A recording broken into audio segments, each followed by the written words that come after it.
बिस्मिल्लाहिर्रहमानिर्रहीम। आज हम 16वां चैप्टर जो हमारा है 16 chapter accounting for partnership of firms उसके हवाले से हमने पढ़ना है। ये 4th लेक्चर है हमारा इस चैप्टर का और आज हम ये देखने जा रहे हैं revaluation of assets and liabilities को। हमने एसेट्स और लायबिलिटीज़ को जब रीवैल्यू करेंगे, जब उनकी वैल्यू के अंदर इजाफा होगा या कमी होगी, तो हमने किस तरह से उसको रिकॉर्ड करना है।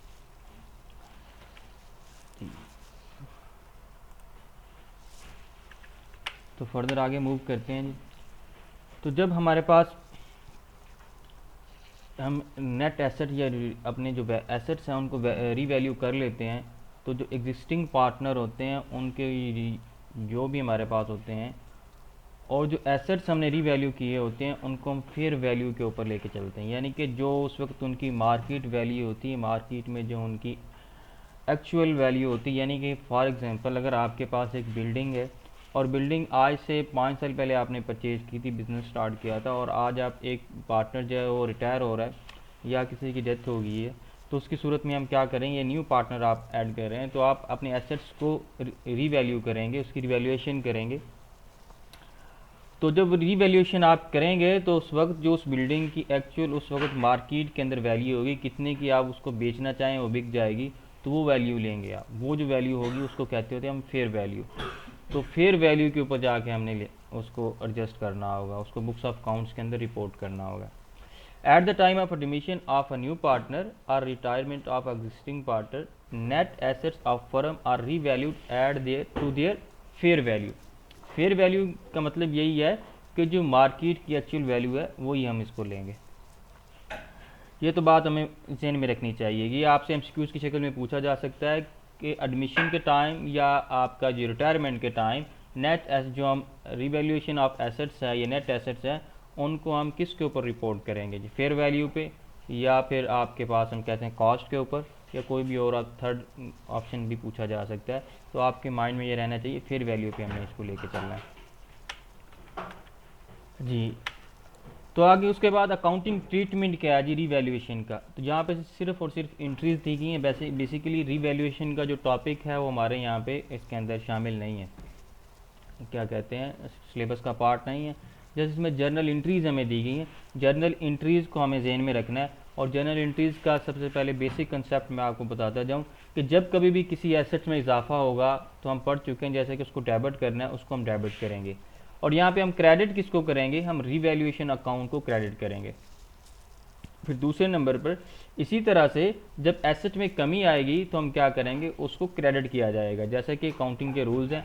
और उसके अगेंस्ट हम किस चीज़ को डेबिट करेंगे, उसके अगेंस्ट हम डेबिट करेंगे रीवैल्यूएशन अकाउंट को। और इसी तरह से ही हमारे साथ जो लाइबिलिटीज़ के साथ है, तो लाइबिलिटीज़ में बढ़ेंगी तो उसकी नेचर के मुताबिक क्रेडिट करेंगे, और उसमें कमी आएगी तो उनको हम क्या करेंगे, डेबिट करेंगे। और अपोजिट टू द अकाउंट, उसके जो अपोजिट पहलू होगा, अपोजिट एस्पेक्ट होगा उसका, वो उसको हम क्या करेंगे, उसको हम डेबिट या क्रेडिट करेंगे। वो कौन सा एस्पेक्ट होगा, वो कौन सा अकाउंट होगा, वो रीवैल्यूएशन अकाउंट होगा। चलें जी ज़रा देखते हैं, इन्होंने हमें डिटेल बताया हुआ है। ये स्पेसिफिक एसेट अकाउंट हम डेबिट करते हैं जब इंक्रीज इन एसेट होता है वैल्यू, और रीवैल्यूएशन अकाउंट को क्रेडिट किया जाता है।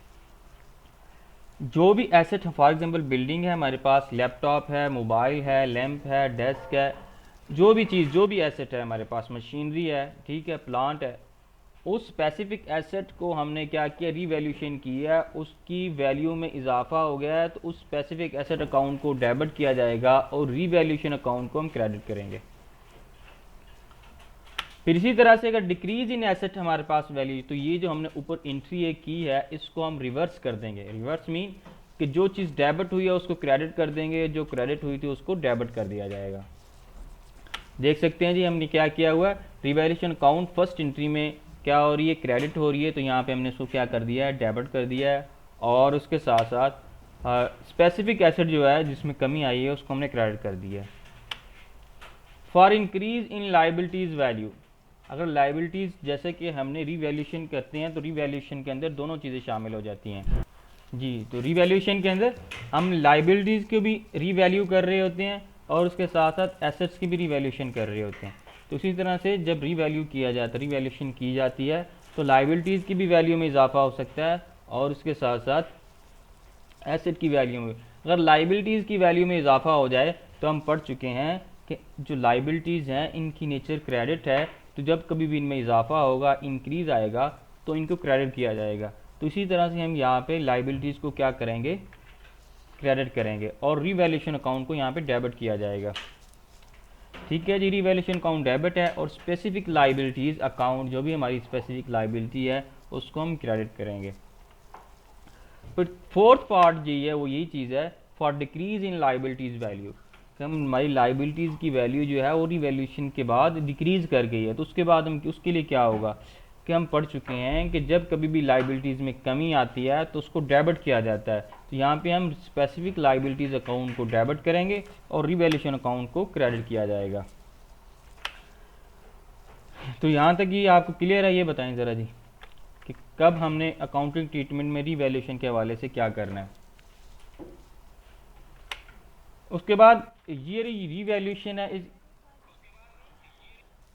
अच्छा जी, मैं बता देता हूँ ज़रा, ये आगे वाली एंट्री हम कंप्लीट कर ली, उसके बाद मैं रिवाइज कर देता हूँ जी। हमारे पास गेन एंड लॉस के हवाले से ऑन रिवैल्यूएशन आ गया, गेन या लॉस हो जाता है उसको रिवैल्यूएशन के ऊपर, तब हम क्या करेंगे। जैसे कि हमारे पास है गेन होगा तो क्या होगा, गेन को हम यानी कि जो हमारे पास प्रॉफिट होता है उसको डेबिट, उसको क्रेडिट करते होते हैं नेचर के लिहाज से, यानी इनकम हमारे पास क्या होती है, हमारी क्रेडिट होती है, और लॉस डेबिट होता है। जब लॉस होगा तो रिवैल्यूएशन अकाउंट डेबिट होगा, और उसके अगेंस्ट हम क्या करेंगे फर्क। ठीक है, ये देखिए ऑल पार्टनर्स कैपिटल अकाउंट को हमने क्रेडिट किया हुआ है, ये गेन की सूरत में। और जब लॉस होगा तो क्या करेंगे, all partners capital account debit हो जाएगा, और तो रिवैल्यूएशन अकाउंट जो हमारे पास वो क्रेडिट होगा, ये देख सकते हैं for loss on revaluation account. ठीक है जी, all partners capital account debit हो रहा है और रिवैल्यूएशन अकाउंट को हम क्रेडिट कर रहे हैं, और फॉर गेन की सूरत में रिवैल्यूएशन अकाउंट डेबिट हो रहा है और ऑल पार्टनर्स कैपिटल अकाउंट को हम क्या कर रहे हैं, क्रेडिट कर रहे हैं। अब सवाल ये पैदा होता है, ये कैपिटल अकाउंट को हम यहाँ पे एक तरफ क्रेडिट कर रहे हैं और दूसरी तरफ डेबिट क्यों कर रहे हैं। हम ये पढ़ चुके हैं कि कैपिटल अपनी नेचर के लिहाज से क्रेडिट आइटम है, और जब ये जो हमने 5 मेन हेड्स पढ़े हुए हैं जिसमें एसेट्स, एक्सपेंस, इनकम, लाइबिलिटीज़ और कैपिटल, इसमें 3 आइटम इनकम, लाइबिलिटीज़ और कैपिटल ये अपनी नेचर के लिहाज से क्रेडिट हैं। जब कभी भी इनमें इजाफा होगा तो इनको हम क्रेडिट करेंगे, और जब कभी भी इनमें कमी आएगी तो हम इसको क्या करेंगे, डेबिट किया जाएगा। तो इसी तरह से गेन की सूरत में ऑल पार्टनर्स के कैपिटल अकाउंट के अंदर इजाफा हो रहा है, तो इसलिए हम इसको क्या कर रहे हैं, क्रेडिट कर रहे हैं, और रिवैल्यूएशन अकाउंट को डेबिट किया जा रहा है। और इसी तरह से ही हम देख सकते हैं कि लॉस की सूरत में ऑल पार्टनर्स कैपिटल अकाउंट को डेबिट किया जा रहा है, और हम ये डेबिट क्यों कर रहे हैं, क्योंकि इसमें कमी आ रही है, और रिवैल्यूएशन अकाउंट को हम क्रेडिट कर रहे हैं। इसी तरह से ये हमारे पास ये मेंशन भी किया गया है कि ये जो कुछ भी हमने ओल्ड पार्टनर्स कैपिटल अकाउंट के साथ करना है ये ओल्ड रेशो के मुताबिक करना है। ठीक है, क्योंकि अभी तक पार्टनर जो है वो न्यू पार्टनर, इनकमिंग पार्टनर या एग्जिस्टिंग पार्टनर अभी तक उसके अंदर मौजूद है, जब तक उसका हिस्सा ख़त्म नहीं हो जाता और नए आने वाले को दाखिल होने से पहले पहले जो कुछ भी उसके पहले से मौजूद है वो ओल्ड पार्टनर्स की तरफ क्या हो जाना चाहिए, उनके अकाउंट के अंदर ऐड या लेस हो जाना चाहिए। यानी कि हमारे गेन की सूरत में ऐड कर देंगे और लेस होने, लॉस की सूरत में उसको लेस किया जाएगा, यानी कि उसमें कमी आ जाएगी। तो बैक एंड पे चलते हैं जी। आपने ज़रा क्या है जी, ये ज़रा अकाउंटिंग एंट्रीज मैं दोबारा से बता दूं। रिवैल्यूएशन के हवाले से हमारे पास 2 होगा, या तो एसेट की वैल्यू में इजाफा होगा या कमी होगी। जब कभी इजाफा होगा तो वो स्पेसिफिक एसेट अकाउंट जो है उसको डेबिट किया जाएगा, ठीक हो गया, और उसके अगेंस्ट रिवैल्यूएशन अकाउंट को हम क्रेडिट करेंगे। ये हमारे पास फर्स्ट एंट्री है जो बताया गया, for increase in assets value. फिर सेकंड नंबर पे क्या है जी, for decrease in assets value में क्या हो रहा है, रिवैल्यूएशन अकाउंट को हम डेबिट कर रहे हैं और स्पेसिफिक एसेट्स अकाउंट को हम क्रेडिट कर रहे हैं। For increase in liabilities value, अगर हम ये पहले 2 को देखें तो पहले 2 को अगर हम बेसिक बैक एंड पे जाके जो हमने फर्स्ट स्टार्ट में कुछ लेक्चर्स पढ़े थे इस हवाले से, अकाउंटिंग के रूल्स के हवाले से, डेबिट एंड क्रेडिट रूल्स, तो उसमें हम पढ़ चुके हैं कि जब कभी भी एसेट्स में इजाफा होता है तो उसको डेबिट किया जाता है, और जब कभी भी कमी आती है तो उसको क्रेडिट करते हैं। तो यहाँ पे हम देख चुके हैं कि जब यहाँ पे हमारे यहाँ एसेट में इजाफा हुआ है तो हमने डेबिट किया है, और कमी आई है तो हमने क्रेडिट किया है। लेकिन यहाँ पे अपोजिट एस्पेक्ट के लिए हमें थोड़ी सी कन्फ्यूजन हो रही है। अपोजिट एस्पेक्ट हमें ये जहन में होना चाहिए, हम रीवैल्यूएशन कर रहे हैं तो रीवैल्यूएशन अकाउंट यहाँ पे अपोजिट एस्पेक्ट है या अदर अकाउंट है जो जिसको हमने डेबिट या क्रेडिट करना है।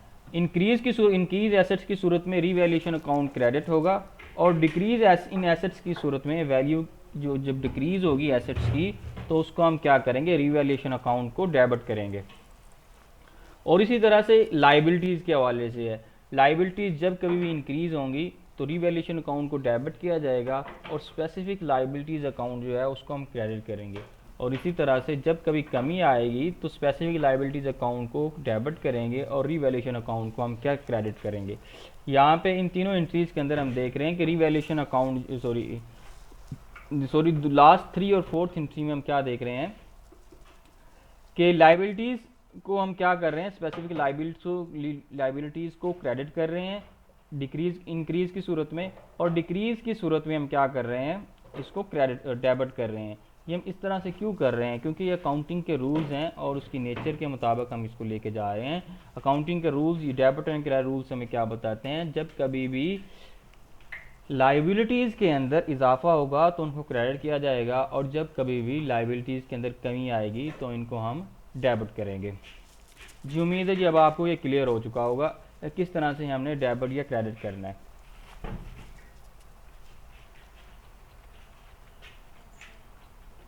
जी उसके बाद ये आगे जी इंपॉर्टेंट टिप्स बताई गई हैं, तो ये क्या कह रहे हैं जी, एनी गेन और loss because of change in fair value of net asset should be adjusted immediately so that such gain or loss does not positively or negatively affect the new coming partner or old partner as the case may be। क्या होगा जी, हमारे पास gain हुआ है या loss हुआ है, जो भी कुछ हुआ है इसकी सूरत में, किसकी सूरत में, रीवैल्यूएशन की सूरत में, फेयर वैल्यू की चेंज होने की सूरत में, नेट एसेट्स की सूरत में, इसको हमने फ़ौरन से एडजस्ट करना है, ठीक है। और एडजस्ट भी करना है किसके हवाले से, ओल्ड रेशो के हवाले से। और ये जो नए आने वाले पार्टनर के ऊपर है, ये पॉजिटिवली या नेगेटिवली उसके ऊपर कोई इफेक्ट नहीं होता, और न्यू कमिंग पार्टनर के ऊपर ही, और ओल्ड पार्टनर्स की सूरत में भी ऐसा हो सकता है सम टाइम, ठीक है। वो क्या कि जो आपके पास नया आने वाला पर्सन है वो किस तरह से अपनी, क्या उसकी वजह से गुडविल में इजाफा हो रहा है, क्या उसकी वजह से हम जो क्या कर रहे हैं। एग्जिस्टिंग पार्टनर की सूरत में ऐसा भी हो सकता है कि एग्जिस्टिंग पार्टनर्स जो आपके पास हैं और उसकी सूरत में उनको लॉस या गेन का सामना करना पड़ता है, तो उनके ऊपर भी पॉजिटिवली या नेगेटिवली इफेक्ट नहीं आएगा। किस क्यों नहीं आएगा हमारे पास पॉजिटिवली, क्योंकि हम ये सिर्फ और सिर्फ फेयर वैल्यू के चेंज की बात कर रहे हैं, ठीक है। फेयर वैल्यू के चेंज होने की वजह से हमारे पास हम इसको लेके चल रहे हैं, क्योंकि हम जस्ट बुक्स ऑफ अकाउंट्स के अंदर हम रिपोर्ट कर रहे हैं कि भाई ये फेयर वैल्यू है।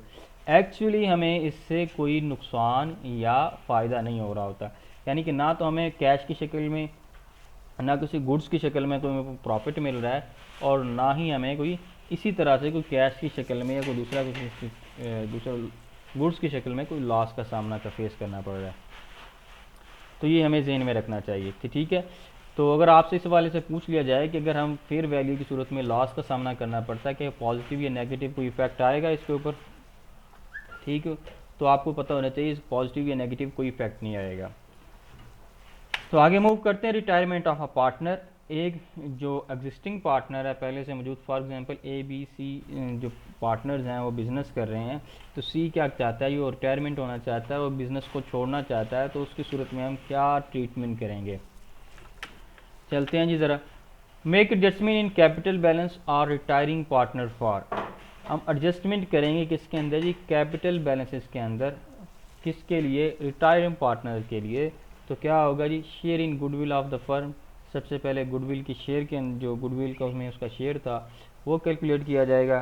फिर उसके बाद हम गेन और loss on revaluation of net assets, gain और लॉस चेक किया जाएगा रीवैल्यूएशन ऑफ एसेट्स की नेट एसेट की सूरत में, और ट्रांसफ़र किया जाएगा capital balance of retiring partner to loan या लाइबिलिटी अकाउंट। कैपिटल बैलेंस को रिटायरिंग पार्टनर को लोन या लाइबिलिटी अकाउंट की तरफ हम ट्रांसफ़र क्यों करेंगे, क्योंकि बिज़नेस में से एक ही बार अचानक से ये, ठीक है, वो क्या नहीं किया जा सकता, तमाम के तमाम पैसा निकाला नहीं जा सकता। अगर इस तरह से तमाम के तमाम इन्वेस्टमेंट या कुछ पार्ट इन्वेस्टमेंट की for heavy amount. For example अगर ये बिज़नेस चल रहा है 1 करोड़ रुपए का, तो आप उसमें से 20 या 30 लाख रुपए अचानक से आप उसमें से नहीं निकाल सकते, ठीक है। तो अगर आप 20 से 30 लाख रुपए अगर आप अचानक से निकाल लेते हैं, तो वर्किंग कैपिटल या रोज़मर्रा की आपने जो लाइबिलिटीज़ पे करनी है, जो अपनी आपके खर्चे जाते हैं, उसमें भी हो सकता है आपके पास सिर्फ लिक्विड फॉर्म के अंदर कैश की शक्ल में ये 20 से 30 लाख रुपए ही हों, इससे ज़्यादा ना हो, बाकी तमाम के तमाम आपके पास फिक्स्ड एसेट की सूरत में हो। तो इस सूरत के अंदर क्या हो सकता है, बिजनेस फ्लॉप होने के चांसेस बढ़ जाते हैं। तो इस वजह से क्या होगा कि कैपिटल बैलेंस जो रिटायरिंग पार्टनर का होगा, ये लोन या लाइबिलिटी अकाउंट के अंदर ट्रांसफ़र कर दिया जाएगा। फिर जिस और क्या होगा उसके अक्साद के अंदर या तो उसको रकम वापस की जाएगी। तो आपको ये पता होना चाहिए, सबसे पहले हम क्या करेंगे, 2 चीज़ों का शेयर कैलकुलेट किया जाएगा, एक गुडविल का, उसके बाद रीवैल्यूएशन की जाएगी, और उसके बाद जितना भी उसका कैपिटल बैलेंस बनेगा वो लाइबिलिटी अकाउंट यानी पार्टनर के लोन अकाउंट के अंदर ट्रांसफ़र कर दिया जाएगा। तो रिटायरिंग पार्टनर्स के कैपिटल अकाउंट डेबिट करेंगे और पर्सनल लोन को हम क्या कर दिया जाएगा, क्रेडिट कर दिया जाएगा, ठीक है। यानी कि ये लाइबिलिटी आ गई बिजनेस के ऊपर कि उसने ये अभी रिटायरिंग का जो पार्टनर है, जो रिटायर होने वाला पार्टनर है, इसका जो भी कैपिटल है वो लोन की सूरत में रख लिया है, अब उसको वापस करना है। अगर डेथ हो जाती, डेथ ऑफ अ पार्टनर, तो तब क्या किया जाएगा हमारे पास, तब हम एक एग्जीक्यूटर का अकाउंट बनाएंगे। तो डिसीज पार्टनर्स कैपिटल बैलेंस की सूरत में क्या होगा, capital balance transfer to executors account along with the following balances. जब पार्टनर रिटायर हो रहा था तो हम क्या कर रहे थे, हम लोन अकाउंट को उसका बैलेंस ट्रांसफ़र कर रहे थे, और जब पार्टनर्स की डेथ होगी तो क्या होगा, एग्जीक्यूटर्स अकाउंट को ट्रांसफ़र किया जाएगा। ये डिफरेंस है, ये फ़र्क है, ये आप लोगों ने जहन में रखना है, ठीक है। अगर ये एमसीक्यूज़ की शक्ल में पूछ लिया जाए तो आपको डिफरेंस का पता होना चाहिए, क्या कि रिटायर होने की सूरत में क्या करते हैं, कैपिटल अकाउंट जो होता है वो लोन की सूरत में हम ट्रांसफ़र करते हैं लोन अकाउंट में, और जब किसी पार्टनर की डेथ हो जाती है तो हम उसको एग्जीक्यूटर्स अकाउंट को हम क्या करते होते हैं, ट्रांसफ़र करते हैं, वो बैलेंस जाता है। और उसके लिए कौन कौन से हमारे पास फॉलोइंग बैलेंसेस होते हैं, देख लेते हैं जी। हमारे पास share in profits loss till the date of death जी, जिस दिन उसकी वफात हुई उस दिन तक क्या होता है, आपने जो भी शेयर उसका हुआ प्रॉफिट और लॉस में वो कैलकुलेट किया जाता है। फिर उसके बाद क्या कहते हैं, गुडविल ऑफ द फर्म, ये भी हम कैलकुलेट करते हैं, जो ट्रांसफर कैलकुलेट करके उसकी अमाउंट जो भी होगी वो ट्रांसफ़र की जाती है एग्जीक्यूटर अकाउंट को। और उसके बाद इंटरेस्ट ऑन कैपिटल, अगर कैपिटल के ऊपर इंटरेस्ट दिया जा रहा था बिजनेस की तरफ से, तो वो भी इंटरेस्ट भी उसके अकाउंट के अंदर जो एग्जीक्यूटर का अकाउंट है उसमें ट्रांसफ़र किया जाएगा। और उसके बाद ड्राइंग्स जो है वो भी वहाँ पे ट्रांसफ़र की जाएंगी, और इंटरेस्ट ऑन ड्राइंग्स भी ट्रांसफ़र किया जाएगा। और उसके साथ साथ any other time to be specified like loan to or from the firm, अगर कोई भी उसने लोन फर्म को दिया हुआ है या लोन फर्म से लिया हुआ है जो भी बिजनेस है उससे, तो वो भी उस एग्जीक्यूटर्स के अकाउंट में ट्रांसफ़र किया जाएगा। तो ये बात ध्यान रखने में आप रखें कि यहाँ पे 6 चीज़ें हमारे पास हैं जो कि हम एग्जीक्यूटर्स के अकाउंट में ट्रांसफ़र करेंगे। जबकि ये तो डिसीज पार्टनर्स कैपिटल बैलेंस के हवाले से है, जब हम इस बैक एंड पे पढ़ा था हमने, क्योंकि वो पार्टनर रिटायर होता है तो उसके अंदर सिर्फ हमने 2 चीज़ें पढ़ी थी कि वो लोन अकाउंट में हम ट्रांसफ़र करेंगे। कौन कौन सी चीज़ें, एक तो हमारे पास गुडविल का शेयर था, और दूसरे नंबर पे हमने क्या पढ़ा था, जो उसका जी दूसरे नंबर पे हमने जो चीज़ पढ़ी थी वो 1 मिनट जहन में से निकल गया जी, गेन और लॉस। गेन और लॉस किसकी सूरत में, रीवैल्यूएशन की सूरत में, ठीक है। और जबकि ये 2 चीज़ें हम ट्रांसफ़र कर रहे हैं, और जो दूसरे नंबर पे पार्टनर है हमारे पास डेथ की सूरत में, उसकी सूरत में ये 6 चीज़ें हमारे पास हम ट्रांसफ़र कर रहे हैं। क्या हो रहा है जी, share in profits loss till the date of death है जी, शेयर इन गुडविल है, और ये प्रॉफिट और लॉस आपके पास जिस सूरत में भी हो सकता, जिस भी सूरत में होगा ये तमाम सूरतों के अंदर शामिल किया जाएगा, यानी कि गेन और उसकी सूरत में भी, रीवैल्यूएशन की सूरत में भी, और जो वैसे उसका प्रॉफिट का पार्ट बन रहा है वो भी उसके हम ट्रांसफ़र करेंगे। जी स्टूडेंट्स, यहाँ तक क्लियर है।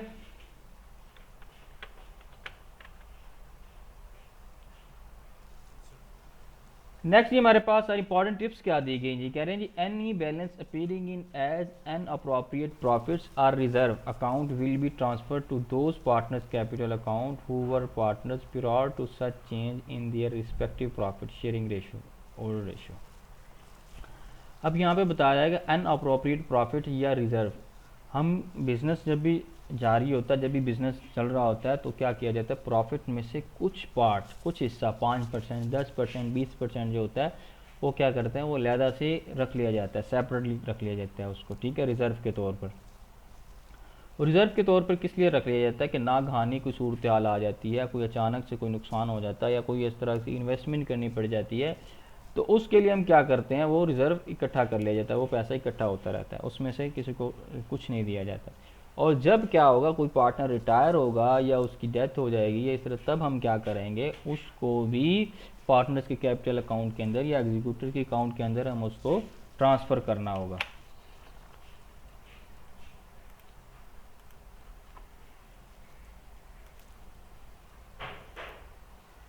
ठीक हो गया जी।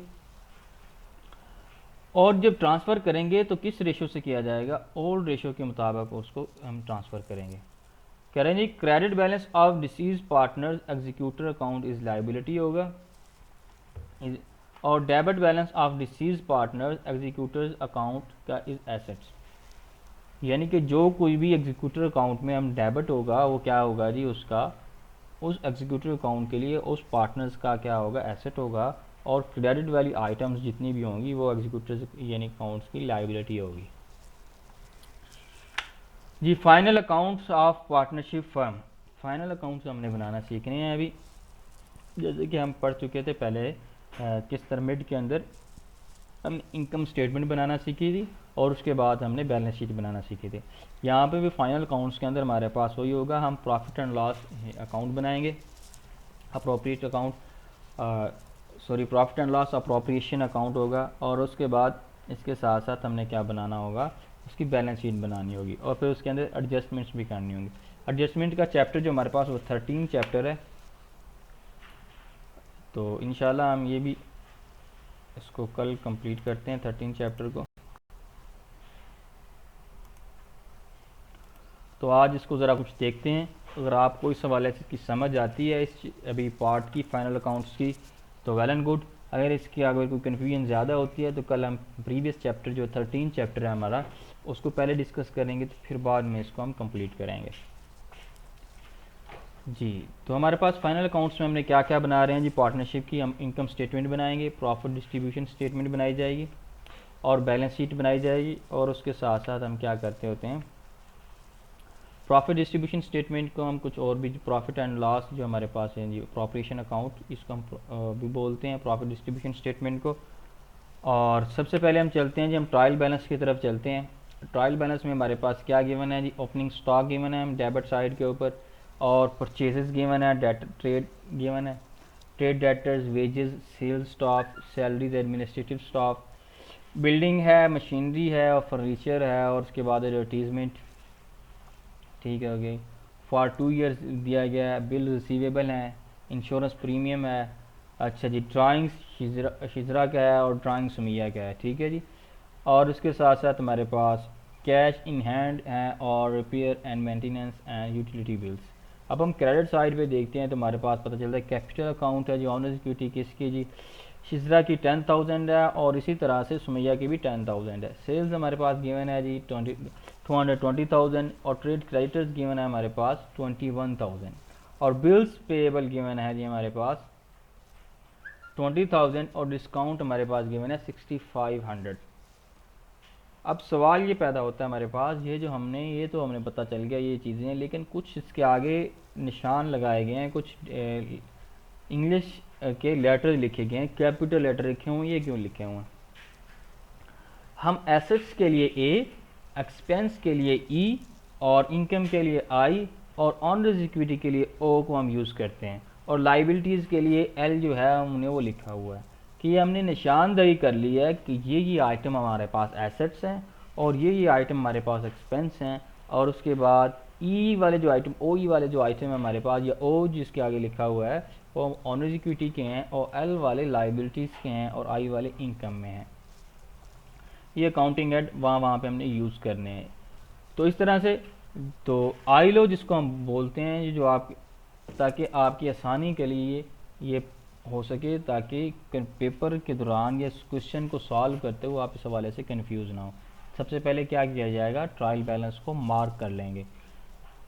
जी स्टूडेंट्स, ये पता चल गया जी कौन कौन सी चीज़ें यहाँ पे एसेट्स हैं और कौन कौन सी चीज़ें यहाँ पे एक्सपेंस हैं, और लाइबिलिटी कौन सी है, और उसके साथ साथ ऑन इक्विटी कौन सी है। अगर ये ना भी लिखा हो तब भी आपको पता होना चाहिए, ये सिर्फ आसानी के लिए लिखा जा रहा है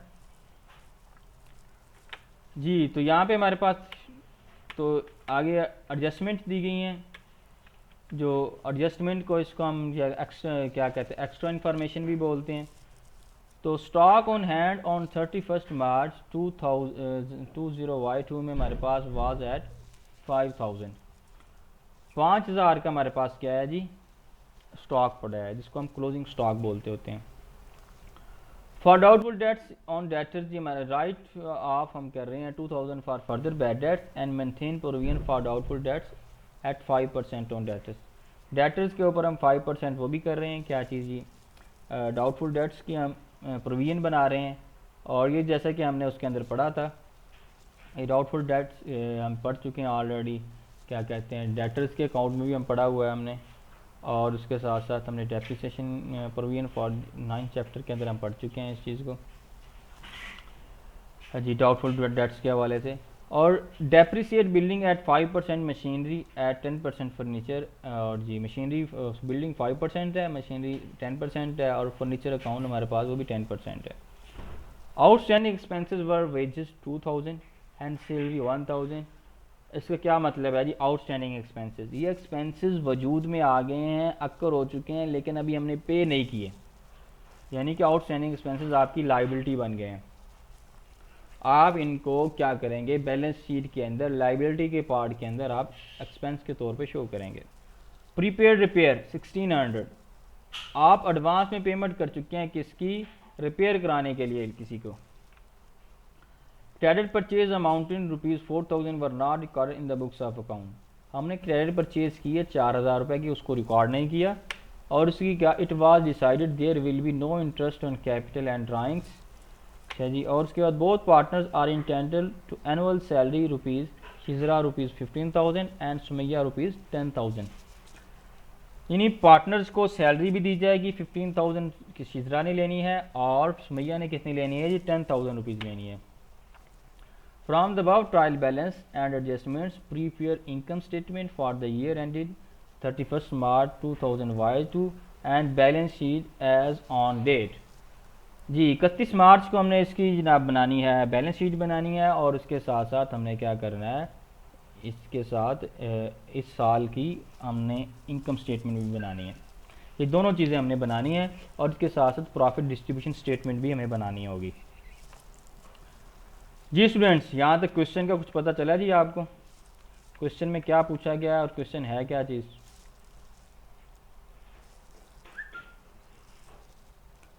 ओके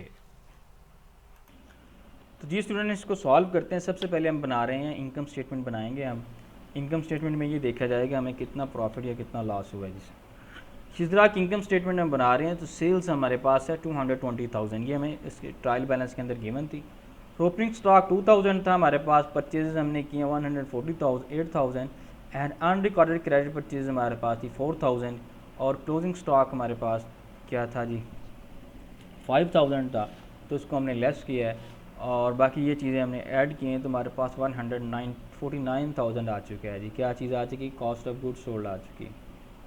ये 149,000 बेसिकली क्या चीज़ है, कॉस्ट ऑफ गुड्स सोल्ड है। तो कॉस्ट ऑफ गुड्स सोल्ड को निकालने के लिए हमने ये ऑपरेशन किया है, ओपनिंग स्टॉक प्लस परचेजेस, और प्लस हमने क्या किया, अनरिकॉर्डेड क्रेडिट परचेजेस जिसको हमने रिकॉर्ड ही नहीं किया था, और क्लोजिंग स्टॉक को लेस किया है। तो हमारे पास क्या आ चुका है, ग्रॉस प्रॉफिट 71,000 की अमाउंट आ चुकी है। अब सवाल ये पैदा होता है, हमने ये जो अमाउंट्स हैं ये ली कहाँ से हैं।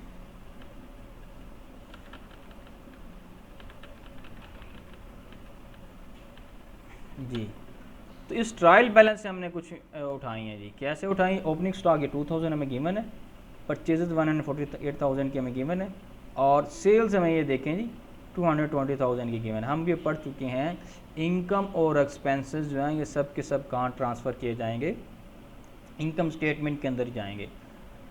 तो इनकम स्टेटमेंट में हम लेके गए हैं, और इसी तरह से एसेट्स और प्रीपेड एक्सपेंसेस और लाइबिलिटीज़ वगैरह ये हम कहाँ लेके जाएंगे इनको, और उसके साथ क्या कहते हैं जिसको हम बैलेंस शीट के अंदर। तो अभी हम इसको लेके चल इस यहाँ से हमने ये अमाउंट पे किए हैं, और यहाँ पे जो 5,000 है वो हमने यहाँ से लिया था। स्टॉक ऑन हैंड 31 मार्च, यानी कि हमारे पास ये क्लोजिंग स्टॉक है। अगर आपको ये बता दीजिए क्लोजिंग डेट के ऊपर कोई स्टॉक बताया गया है तो आपको ये पता होना चाहिए ये क्लोजिंग स्टॉक है जी। तो इस तरह से ग्रॉस प्रॉफिट हमारे पास 71,000 है। अदर इनकम जो हमने लिया है उसको हमने ऐड किया, डिस्काउंट रिसीव्ड को 6,500 हम यहाँ पर भी ऐड कर सकते हैं, और लास्ट में भी एट द एंड भी हम इसको ऐड कर सकते हैं ऑपरेटिंग एक्सपेंसेस को लेस करने के बाद। ऑपरेटिंग एक्सपेंस लेस करके हमें हमारे पास क्या आ जाएगा, ऑपरेटिंग प्रॉफिट आ जाएगा। तो ऑपरेटिंग प्रॉफिट के अंदर हम क्या करते होते हैं, ये अदर इनकम होती है इसको हम ऐड कर देते हैं, और तब हमारे पास क्या हो जाता है, तो ऑपरेटिंग प्रॉफिट के अंदर अदर इनकम ऐड करने से हमें नेट प्रॉफिट हासिल होता है। तो यहाँ पे ऑपरेटिंग एक्सपेंसेस क्या दिए गए, वेजेस एंड स्टाफ, वेजेस दिए गए सेल्स एंड स्टाफ के 5,000। तो ये जी हमारे पास ये हमने कहाँ से पिक किया है, ये देख सकते हैं हमने इस यहाँ से हमने अमाउंट पिक की है, ये देख सकते हैं जी वेजेस 5,000 की अमाउंट हमारे पास थी, ये देख सकते हैं wages and staff, sales and staff, ठीक है जी। ये 5,000 की अमाउंट है, ये हमने यहाँ से पे की है। और इसी तरह से हमारे पास ये अमाउंट भी जाएगी, कौन सी जी, इंश्योरेंस प्रीमियम की अमाउंट भी हमने लिखनी है, और उसके साथ साथ फ़िलहाल यही अमाउंट्स है। बाकी हम चलते हैं जाके क्या क्या कौन कौन सी अमाउंट लिखी। और एडवर्टीज़मेंट जो हमारे पास दी गई दो सालों की दी गई, हमें एक साल की लिखनी है, क्योंकि एक साल की हमारे पास एक्सपेंस में शामिल होगी। 3,000 यहाँ से हम लिखेंगे एक्सपेंस के अंदर।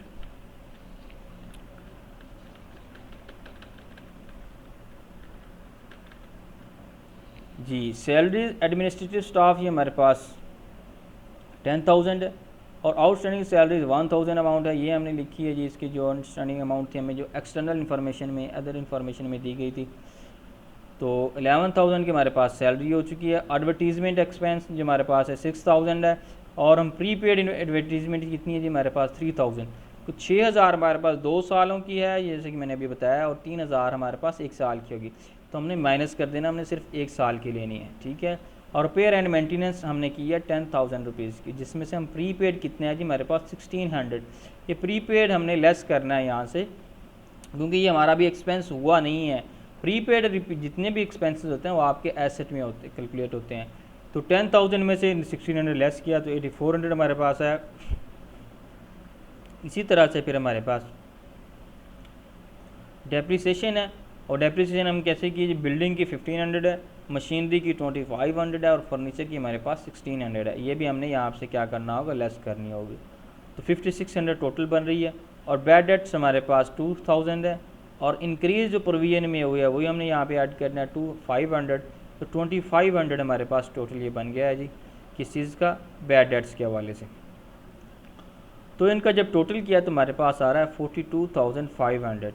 इस 42,500 को हम 71,000 और 6,500 हम ऐड कर लें तो कितना बनता है जी हमारे पास 77,500 में से हम लेस करेंगे तो 35,000 हमारे पास टोटल हमारे पास नेट प्रॉफिट आ गया बिफोर डिस्ट्रीब्यूशन टू पार्टनर्स।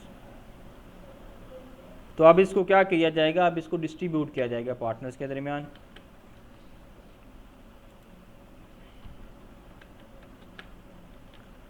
तो प्रॉफिट डिस्ट्रीब्यूशन स्टेटमेंट हम बना रहे हैं for the year ended 31 March 2000 Y0 में Y2 में नेट प्रॉफिट हमारे पास है जी 35,000। सबसे पहले इसमें से हम पार्टनर की सैलरीज देंगे। अगर हमें कहा गया होता है कि हमने इसके ऊपर इंटरेस्ट लेना है ड्राइंग्स और कैपिटल के ऊपर, तो सबसे पहले हम क्या करते, ड्राइंग्स के ऊपर इंटरेस्ट चार्ज करते, फिर उसके बाद हम सैलरीज पे करते। तो यहाँ पे पार्टनर की सैलरीज हमने दी हैं यहाँ पे, ठीक है जी। 10,000 15,000 और 10,000 उनके अकाउंट के अंदर हमने ऐड किया और टोटल में से हमने 25,000 को लेस कर दिया है। रिमेनिंग अमाउंट हमारे पास टोटल प्रॉफिट की बच की है 10,000 और उस 10,000 को प्रॉफिट रेशियो के मुताबिक हमने क्या कर दिया है, डिस्ट्रीब्यूट कर दिया है। तो 6,000 एंड 4,000 के हवाले से। तो यानी क्यों किस तरह से ओल्ड रेशियो में गिवन थी 3:2, तो 3/5 शिजरा का पार्ट बना है और शमिया का पार्ट जो था शेयर है वो हमारे पास 2/5 है। तो मल्टीप्लाई किया तो रिस्पेक्टिव इनकी अमाउंट आ चुकी है हमारे पास 6,000 एंड 4,000। और इस अब कैपिटल अमाउंट जो हमारे पास सुमिया के पास जो भी आ रही है, जो उसका प्रॉफिट आ रहा है ये पूरे साल का हमारे पास वो आ रहा है जो उसके पास 21,000, और अभी सॉरी ये शिजरा का है और सुमिया का 14,000 है। अब क्या करना होगा भी तमाम, अब हमें इसकी बैलेंस शीट बनानी होगी। तो बैलेंस शीट में सबसे पहले हमारे पास शिजरा एंड सुमैया बैलेंस शीट लिखी पड़ी है एज एट 31 मार्च 20Y0 में टू।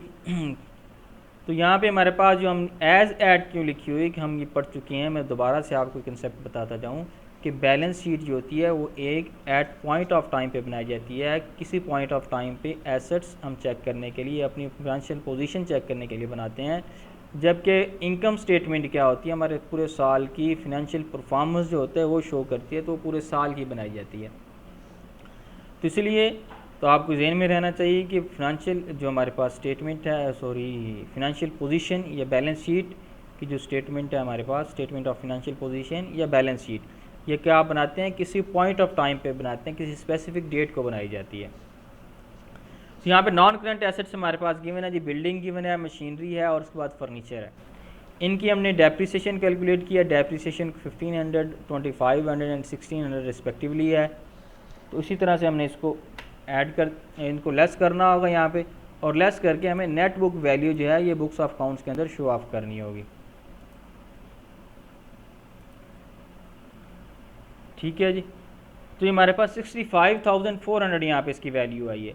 ये हमें डेप्रिसिएशन के हवाले से गिवन था 10%, 5% और इस तरह से अमाउंट हमें गिवन थी किस किस की हमने कितनी चार्ज कर रही है। और उसके बाद करंट एसेट्स हमारे पास आ गए। क्लोजिंग स्टॉक जो हमारे पास हम एसेट के तौर पर ट्रीट करते होते हैं, इसलिए हमने 5,000 यहाँ पे एसेट के तौर पे लिखा है। और ये जो क्लोजिंग स्टॉक है ये दो जगह पे हमारे पास इसकी ट्रीटमेंट होती है, दो जगह पे ऑपरेशंस में इंक्लूड होता है। एक हम तब होता है जब हमने cost of goods sold find out किया है, तब हम इसको लेस करते होते हैं वहाँ पे, और क्लोजिंग स्टॉक को एज एसेट के तौर पर, करंट एसेट के तौर पर हम बैलेंस शीट के अंदर शो करते हैं। तो ये हमारे पास 5,000 आ गया। और ट्रेड डेटर्स हमारे पास 12,000 है, ये हमने वैसे के वैसे, और फर्दर बैड डेट्स जितने भी हमने वो भी लिखे हैं, और प्रोविजन फॉर डाउटफुल डेट्स ये भी हमें यहाँ पे लेस करना होगा। बैड डेट्स भी लेस करते हैं और प्रोविजन को भी लेस किया जाता है, कहाँ से, बैलेंस शीट के अंदर। और ये दोनों चीज़ें हमारे पास क्या होती हैं जी, ये हमारे पास, ये अगर जस्ट बैड डेट्स बताए होते, फर्दर बैड डेट्स ना कहा होता, तो हम कभी भी यहाँ पे इसको लेस ना करते। जो बैड डेट्स हमारे पास हो चुके होती हैं उसको सिंपली हम एक्सपेंस के तौर पे शो कर देते हैं। और प्रोविजन फॉर डाउटफुल डेट्स जो होते हैं ये हमारे पास, ये बैड डेट्स ट्रेड डेटर्स के कॉन्ट्रा अकाउंट होते हैं, ये यहाँ से लेस होते हैं। हमने क्या बताएं, ये फर्दर बैड डेट्स हैं, तो इसलिए हम यहाँ पे इसको भी लेस कर रहे हैं। 9500 हम यहाँ पे ये आ गया टोटल। और प्रीपेड एडवर्टीजमेंट हमारे पास 3,000 है, और बिल्स रिसीवेबल 8,000 की अमाउंट है, और कैश इन हैंड हमारे पास 5,500 है। तो ये टोटल हमारे पास वैल्यू बन रही है 32,600। तो हमने जब इसका टोटल किया है तो 98,000 हमारे पास वैल्यू आ रही है किसकी, एसेट्स की, एसेट साइड की। हम पढ़ चुके हैं जिसके अंदर एक फार्मूला क्या, जिसका जी बैलेंस शीट का फार्मूला भी बोला जाता है, उसको अकाउंटिंग इक्वेशन भी बोली जाती है। Assets is equal to liabilities plus owner equity. ये हम एसेट्स हमने देख ली हैं। अब लाइबिलिटीज़ प्लस ऑनर इक्विटी जो है हमारे पास वो इक्वल होनी चाहिए किसके, इस 98,000 की। चलें हम उसको देखते हैं। अब ऑनर इक्विटी के अंदर देखते हैं जी, सबसे पहले हमें दिया गया जो शिजराज कैपिटल 10,000 जो कैपिटल था ट्रायल बैलेंस के अंदर गिवन था, और उसके बाद शिजराज प्रॉफिट शेयर जो हमने प्रॉफिट डिस्ट्रीब्यूशन स्टेटमेंट से फाइंड आउट किया 21,000, और शिजरा की ड्राइंग जो है वो यहाँ पे लेस होगी, तो शिजरा की जो ऑनर इक्विटी का पार्ट है वो 29,000 आ चुका है। और इसे सुमैया का हमारे पास कैपिटल 10,000 है, और उसके प्रॉफिट शेयर के अंदर हिस्सा है 14,000 का जो प्रॉफिट डिस्ट्रीब्यूशन से हमने निकाला है, और सुमैया ड्राइंग 3,000 है, 21,000 इसका पार्ट बना है। तो 21,000 एंड 29,000 को हमने ऐड किया है तो 50,000 हमारे पास आ चुका है। यानी कि जो ऑनर इक्विटी की वैल्यू यहाँ पे आ रही है 50,000 है फर्म की। अब लाइबिलिटीज़ है, लाइबिलिटीज़ में हमारे पास ट्रेड क्रेडिटर्स हैं 21,000, ये हमने लिखी। और अनरिकॉर्डेड परचेजेस जो थी वो हमारे पास 4000 थी, इसको हमें ऐड किया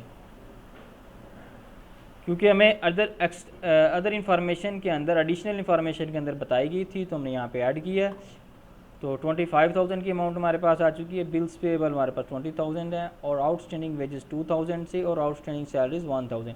ये आउटस्टैंडिंग जो अमाउंट्स थी हमने इनको भी क्या करना होगा, इनको हमने इनकम स्टेटमेंट में भी लेके चलना है और बैलेंस शीट के अंदर भी। इनकम स्टेटमेंट में क्यों लेके जाना है, क्योंकि हमारे एक्सपेंसेस हैं, ये एडिशनल इन्फॉर्मेशन में दिए गए थे, तो और ट्रायल बैलेंस के अंदर गिवन नहीं थे, तो इसलिए हम यहाँ वहाँ पे भी लिखेंगे और यहाँ पे भी इसका लिखा। यानी कि एडिशनल इन्फॉर्मेशन के दो इम्पैक्ट होते हैं, एक तो आपके पास बैलेंस शीट के अंदर और दूसरा इनकम स्टेटमेंट के अंदर उसका इम्पैक्ट होता है। तो देख सकते हैं कि हमारे पास यहाँ पे भी हमारी वैल्यू जो आ रही है 198,000 आ रही है। तो ये इस तरह से हमने इसको लिखना होगा जी। तो ज़रा अभी बैक एंड पे चलते हैं। तो ये हमें बताया गया था जी, जिस तरह से क्या कहते हैं, डेप्रिसिएशन जो हमने चार्ज किए 5%, 10% एंड 10%। और उसमें देख सकते हैं हमें यहाँ पे कुछ नहीं बताया गया कि कौन सा मेथड है, कौन क्या चीज़ है, किस तरह से हमें कैलकुलेट करनी है। सिंपली क्या करना होगा, ये जो रेट है उनकी वैल्यू के साथ मल्टीप्लाई करेंगे, अप्लाई करेंगे, जो हमारे पास आंसर आएगा उसको हमने इनकम स्टेटमेंट में एज एक्सपेंस के तौर पे शो कर देना होगा। और ये देख सकते हैं हमने इनकम स्टेटमेंट में एज एक्सपेंस के तौर पे शो किया हुआ है। देख सकते हैं डेप्रिसिएशन के हेड के नीचे हम बिल्डिंग, मशीनरी, फर्नीचर सिंपली, और इसी तरह से हमने क्या कहते हैं जी, बैलेंस शीट के अंदर सिंपली हमने शो ऑफ किया हुआ है। तो ये आज का चैप्टर हमारे पास 16 चैप्टर एंड हो गया। ये बताएं जी, आपको जो लास्ट क्वेश्चन हमने पढ़ा है इसके